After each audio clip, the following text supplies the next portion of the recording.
ओडिशा ठिकादार महासंघ मिलित मंचर एक प्रेसमिट धारणास्थल लोयर पीएमजी ठारे आयोजन करा जायथिला। दीर्घ 23 दिन धरी ठिकादार माने राजरास्ता रे जो आंदोलन चलीथिला आज तार समाप्ति घटिछि। ठिकादार मानकर 8 दफा दाबी को मान्यवर पूर्तमंत्री सविशेष आलोचना करी 8टी जाक दाबी को सुचारू रूपे समाधान करी गतकाली लिखित प्रतिश्रुति माध्यम रे जणाइथिले। ठिकादार मानक 8 दफा दाबी को छाड़ी मान्यवर मंत्री आहुरी अनेक गुड़िए उत्तम व्यवस्था ठिकादार मानक पई करिसंती, जथा कॉन्ट्रैक्टर मानकर लाभ एस्टिमेट रे 10% को वृद्धि, जॉइंट वेंचर और सबलेटर व्यवस्था को स्वीकृति देइछंती। प्रतिवर्ष एप्रिल मासरे एसओआर रो रिविजन पई व्यवस्था करिसंती। ठिकादार संघ एथिपाई मान्यवर मंत्री को अशेष अशेष धन्यवाद देइछंती।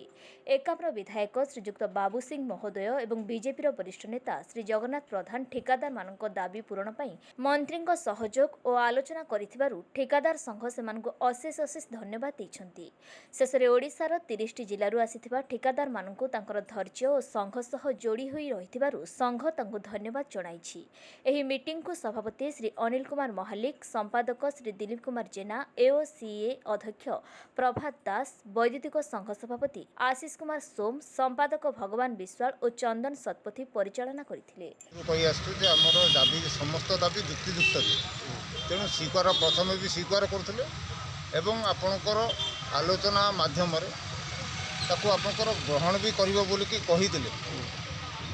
किंतु जो मीटिंग होइथिला से मीटिंग रे आपणकर जहाँ सब आलोचना होइथिला से आलोचना रे आपणकर केमिति को जिनस आपणकर समाधान हबो तार गोटे आपणकर आलोचना रे आपणकर फाइनल होइथिला। से फाइनल आपणकर जो आपणकर मीटिंग रो आपणकर जो मिनिट्स आपणकर रेकर्ड होइथिला से रेकर्ड आम पाई नथिलु। गतकाली आपणकर आम से पाइलु आपणकर ईआईसी आनिक आपणकर ये जगह आमको देकी जाइछन्ति। तेणु आम आपको विश्वास रखीचु जे आपणकर आ परे सेटा आईन रे प्रणयन हेबो आउ सेटिपई समय तो निश्चित दरकार। तेणु आम आशा करूँ और सरकार भी से 3 मास समय नहीं ता भर आपंकर बहुत दाबी पूरण हो 3 मास भितर सब संपूर्ण हो आशा मानि नहीं माने प्रतिश्रुति देते केते गुड़े जोड़ा शेड्यूल ऑफ रेट ऑलरेडी तो से सर्कुलर माने केमिति हम तार सिस्टमटा से डिपार्टमेंट को मागी सारे आउ अलग जो आम जहाँ 8 दफार 7 दाबी अच्छी तापर भी एक्शन आरंभ हो गला से आमको 3 मास समय भितर से करदे बोले आम आशा।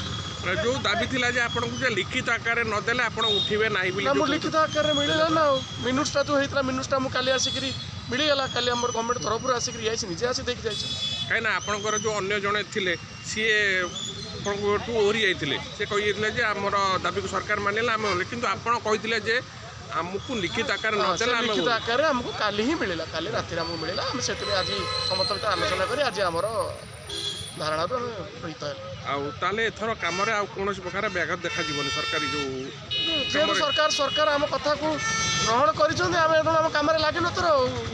भुवनेश्वर विश्वजीत दास का रिपोर्ट।